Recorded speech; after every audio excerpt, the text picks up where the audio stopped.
Dr. Fan, great to see you again, sir. How you doing? A pleasure to come back again. Good, good. So, thank you for being up late at night. I know this is getting to be late in the evening for you, so I appreciate as always your willingness to do these things. Um, we You're wanted to welcome. talk. Thank you. We wanted to get your insight and opinion on the use and application of what I refer to as psychometric assessments and the role they can play in supporting selection decisions. Um, and obviously your great contribution in this whole area is your work on response fidelity and being able to identify the consistency of responses and whether or not people have accurate self-perception and accurate self-assessment. So in other words, how they want others to see them, plus how they view themselves. They view themselves very high or very low or whatever.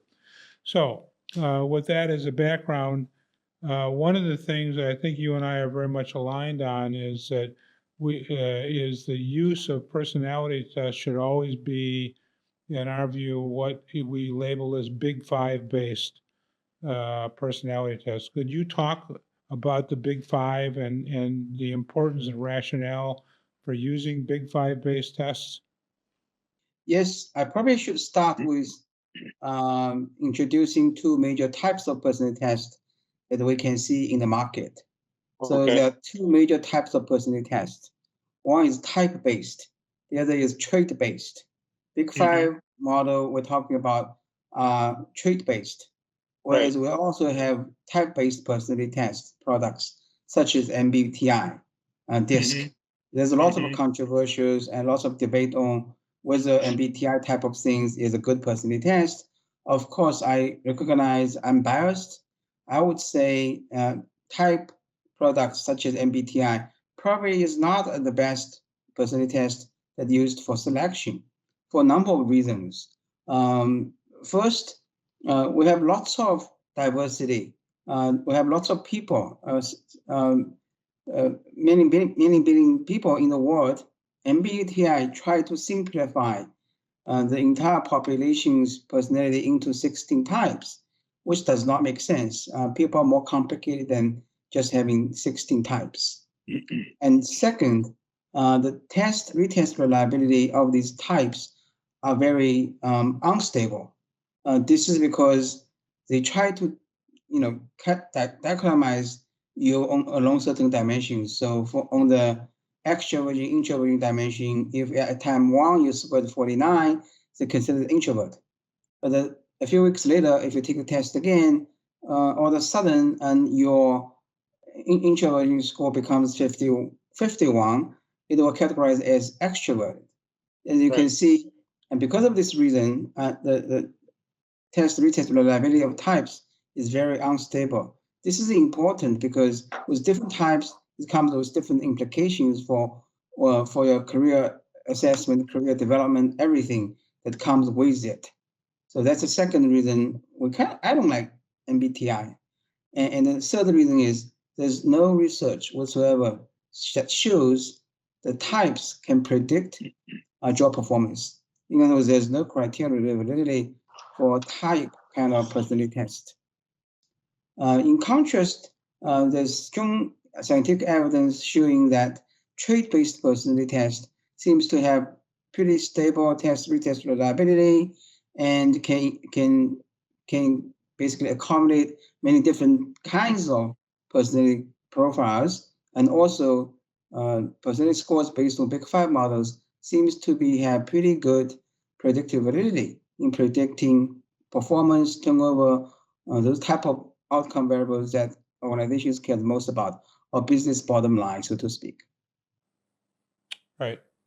Yeah, I tend to agree with. As a matter of fact, years ago, I remember going through the manual when I was with Kimberly Clark Corporation. We used to use the MBTI as part of an introduction. This is 35, 40 years ago. Used to use it as like an introduction to management. And the main purpose of giving that to people in the workshop was to get them to understand that not everybody is the same. So you said, yeah, they have 16 types, and granted, 16 isn't enough to cover the 7.5 billion people in the world, obviously. But at least it gave us an indication that, look, not everybody's the same. You can't treat everybody the same. You've got to listen to people, understand them and their needs, and then deal with them as individuals. So that's how it was used. It was never used in a selection context because, to your point, the test retest reliability doesn't fit into a model where you're trying to predict the future. We're trying to predict the future of somebody's performance. You don't want to use something with relatively low test retest reliability because it just doesn't fit. So I think in terms of the Big Five based test, you've made me a believer in that. And the other thing that I would be interested in having you talk a little bit about is the importance of response fidelity. And I mentioned three facets of that, and you could talk about more, but I'm just, one would be, consistency of responses. Another one is how accurate the person is in terms of their self-assessment. And the other one is how careless or careful they are in terms of impression management, how they want other people to see them. And we know, for instance, that approximately 33% of the information that is provided by candidates in a selection context in CVs or resumes or applications is not 100% factual. So there is a tendency of people to, even in terms of their experience, which is pretty easy to document, or education, that they will exaggerate that or underreport that. So the same thing tends to be true of people who are in a selection context are taking a Big Five assessment because they want a job. They may respond in an inconsistent manner, or they may try to make themselves look better than they are, or claim traits that they don't really have. So can you talk a little bit about the importance of response fidelity? Sure. As of now, most type of personality tests are based on self-report measures or self-report Right. method. Basically, you assess yourself. This Hmm. would be a potential problem in the selection context. There's high Right. stakes situations where people are motivated to get opportunity, get the job. So they want to present themselves more positive than they truly are. And this is what we're reflecting in personality scores, a phenomenon, as you point out, response fidelity issues. So to what extent we can trust the personality scores coming out of the personality test? Well, research has been done in the past few decades trying to address this issue. For instance, people have come up with several different measures to measure different types of response fidelity issues. For instance, primarily we're talking about two. One is self-deceptive enhancement. If you are very strong in this tendency, that means you try to overclaim that you are very competent in intelligence, in social competence, those areas. They present self, you are very powerful, you're a Superman, you can walk on the water type of thing. In other words, you Hmm. present yourself as being overly self-confident to the extent that you kind of too much self-confidence. One implication is these type of people are very difficult to coach. They're not willing to listen to team members' suggestions. Okay, that's one type of response fidelity or distortion. The other type is called self impression management. These people they do not try to present the image that they're very strong, they're hero. No, they try to present the image that they are a good citizen, they're saint-like person in the society, in the community. They want to fit in. So they're claiming they always conform to social norm. For instance, they never speed, they never little, they always vote for somebody they know. They try to convey the image. I'm conforming to social norm. I want to fit in into the large society. So I will follow the rules.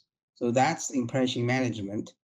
Hmm. Um, Sometimes people also engage in sort of random responding. This does not happen as often, but sometimes it can happen. For instance, you're forced by your organization or by your supervisor to complete the personality test, which you don't like to. So you can sometimes you will randomly select response options. If you do that, which we call inconsistent responding, which will yield a invalid personality profile. So any good personality test should be able to address these different kinds of response fidelity issues. Right. So tests that are type tests, like the MBTI and DISC and PI and some of those other more Jungian theoretical tests, tend not to have the response fidelity scales built into them. Is that correct? That is correct. That is correct. I'm not aware of things like DISC, MBTI. They actually address the response fidelity issues, at least not rigorously. Right. Right. And as we said, it can happen in up to a third of the cases. So if you're tasked with the responsibility of interpreting the results of a test and you don't know if up to a third of the people are not being reliable and consistent, then it's a pretty high degree of error that you would be willing to take. Yeah, research has consistently shown that by chance, some people are going to score high on those response fidelity skills, but the chance is small, like 2.5%. But what Right. people have observed is in high stakes situations, that percentage is as high as 30%, 40%. And by that window, immediately, many people have faked, Right. have distorted their responses. That would damage the validity of any type of personality test. That's why this is a serious issue to address for any good personality test. It should be able to address these kind of issues. Right. Okay. And the other thing that you mentioned is that I know as I've read manuals on different tests, particularly the MBTI. I'm sorry to pick on them, but the biggest test out there. Um, they will try to align their profiles or their types with different occupations.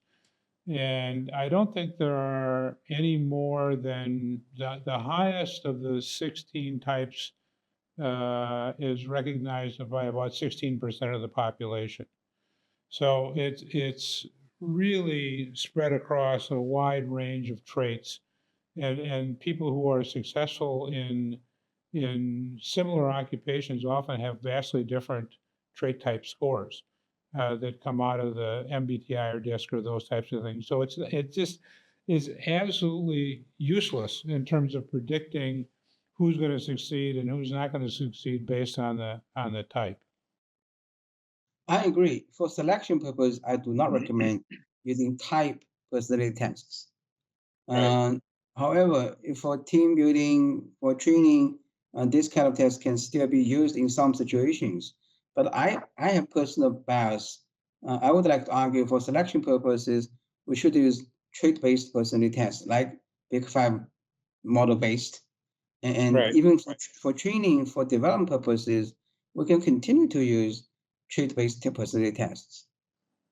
Yes, I agree. I mean, it's a much more accurate tool, and if the purpose for giving it is to get some useful information about the person who's filling out the questionnaire, then the most accurate type of test would be the one I would use.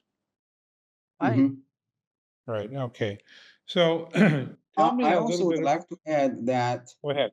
I have been doing research on response distortion fidelity issues for the last, what was the last decade. One innovation I have come up with is called mid-test warning strategies. So Hmm. basically, what happens is if a candidate comes to the online testing system, this person will complete a small sample of personality tests items, which also includes response fidelity items.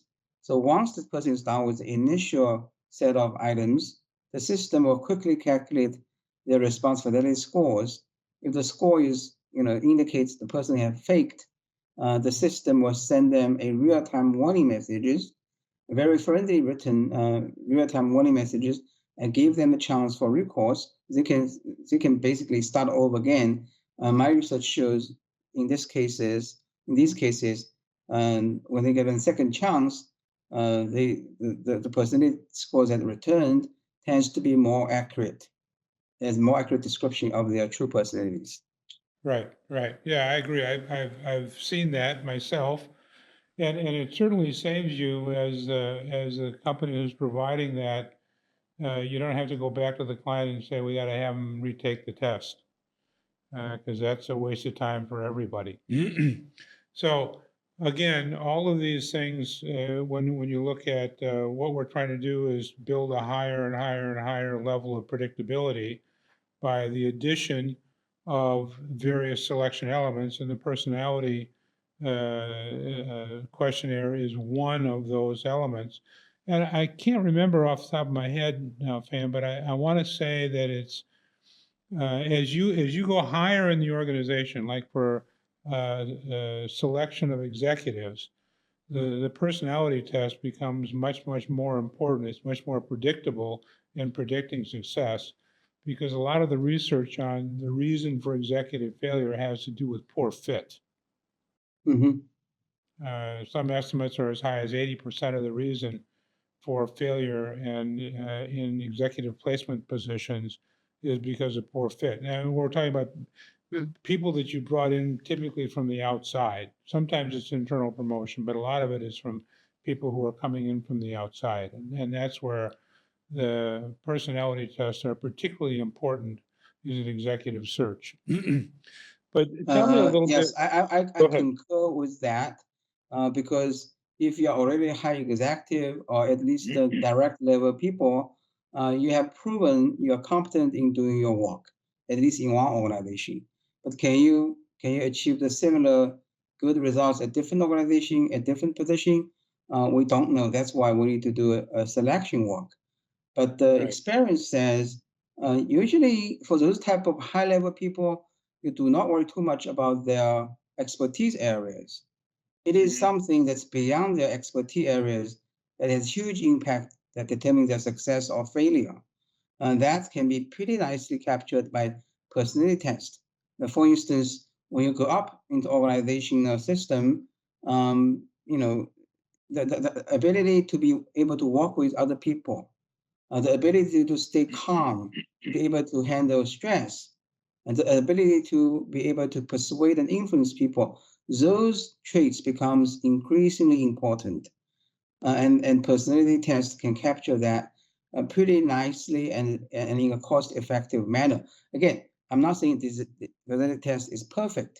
That's why I always advocate using multiple methods of selection. Personality test is just one of them. That's why I always do the personality test. Then when you call people in for an on-site interview, you have them go through a very rigorous interview process to verify certain results that is shown in the personality test. Great point, because that's something that sometimes people ask me.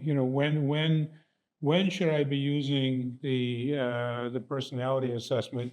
And some people want to wait until the very end of the process to use it, and others will say, no, I'd like to use it before we do the on-site interviews. So in other words, they're giving the personality questionnaire to what is commonly referred to as the short list of candidates. So if there are 3 or 4 people that you're inviting in to go through the one-on-one interviews, the structured interviews, all of those people take the personality prior to their interview. And the clients that I've worked with have said that that's the most valuable place for that to be used.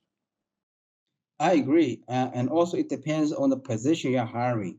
If you're hiring entry level positions, I've seen organizations use a simplified personality test as an initial screening tool. They can test Mhm. many people.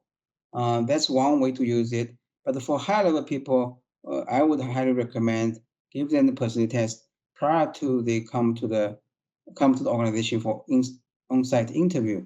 This is because when they come on for the interview, already have their personality test outcome printed out at your desk, and you can think you can prepare in advance in terms of what kind of questions you want to ask, what kind of Right. things you want to explore based on the personality test results. Right. The other thing I think that sometimes people don't pay attention to, and I know that you've been very much involved in developing different levels of personality tests. So that, for instance, there's at the lower level or entry level jobs, as you mentioned, there are personality tests that basically measure maybe 8 or 10 traits that are related to things like compliance and teamwork and collaboration and whatnot.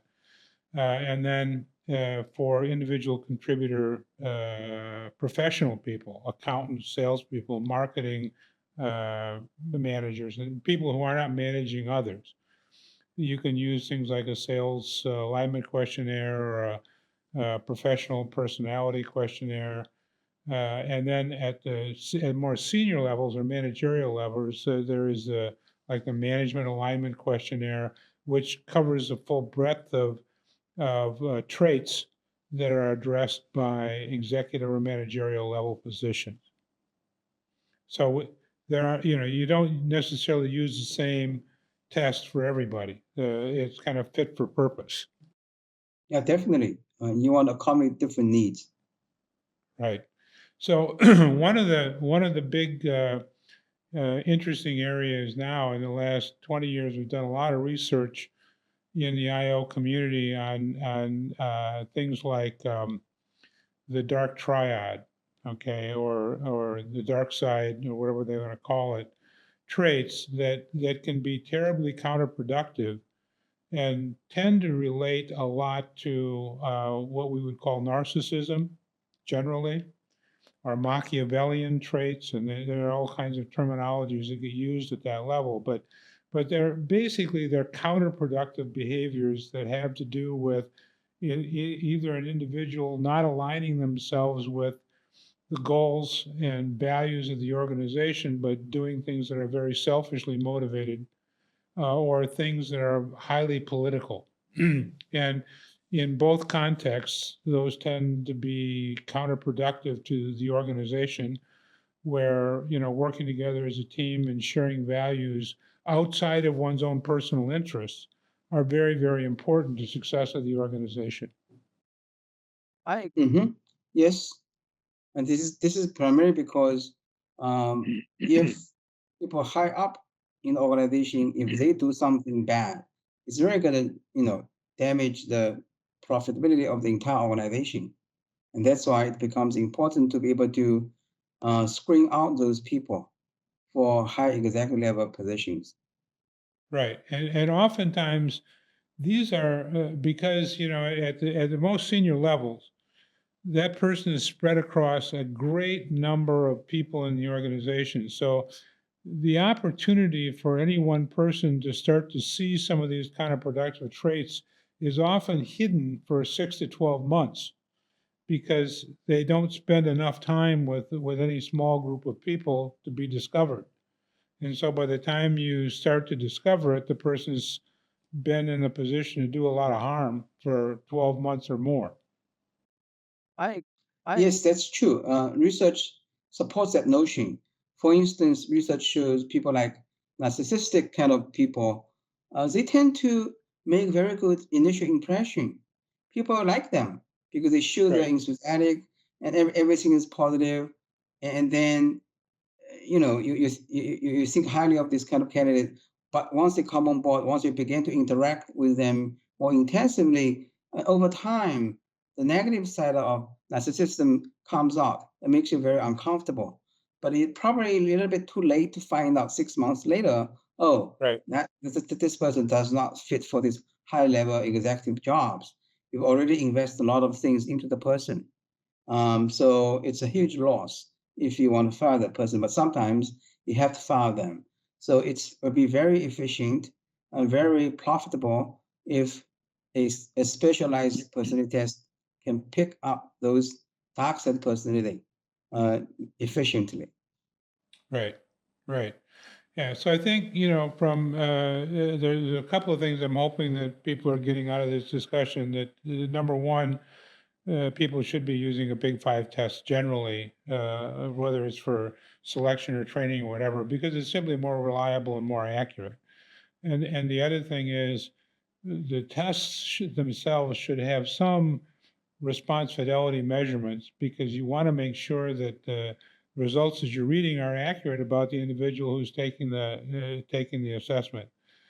And the third thing is that you have different levels of personality tests, whether it's for salespeople or professional people or entry level people or for managers or for executives, and you can target the audience, I mean the candidate level that you're searching for by using the most appropriate test, so that you get the most accurate results. And so I'm hoping that people are taking that away. The other thing is, I know you and I had shared some research that the other thing that's devastating about narcissists is that narcissists are attracted to high powered jobs. Mm-hmm. So some estimates are that 20 to 25% of people who are in executive level jobs tend to have very strong narcissistic tendencies. Now, that doesn't mean that 25% of the leaders are narcissists and should be gotten rid of, because they're all different levels of narcissism. But generally speaking, it's an unproductive trait and something that, wherever possible, should and could be avoided. It's interesting to note that there's a very strong connections between self-deceptive enhancement scores and the narcissistic scores. So these two Uh-huh. things are closely related. So if somebody's response fidelity score on self-deceptive enhancement is too high, it's also almost implied this person also tends to be narcissistic. Right. Yeah, that's a great. That serves a early warning sign. Right. All right. Very, very good. Well, Fan, listen, I know we've got one other session that we've got to do, and so we've run out of time on this one, but it's a fascinating topic, and I'm hoping that the people listening to this have learned something useful about the use of personality tests and psychometric tests. Mhm. Okay, thanks.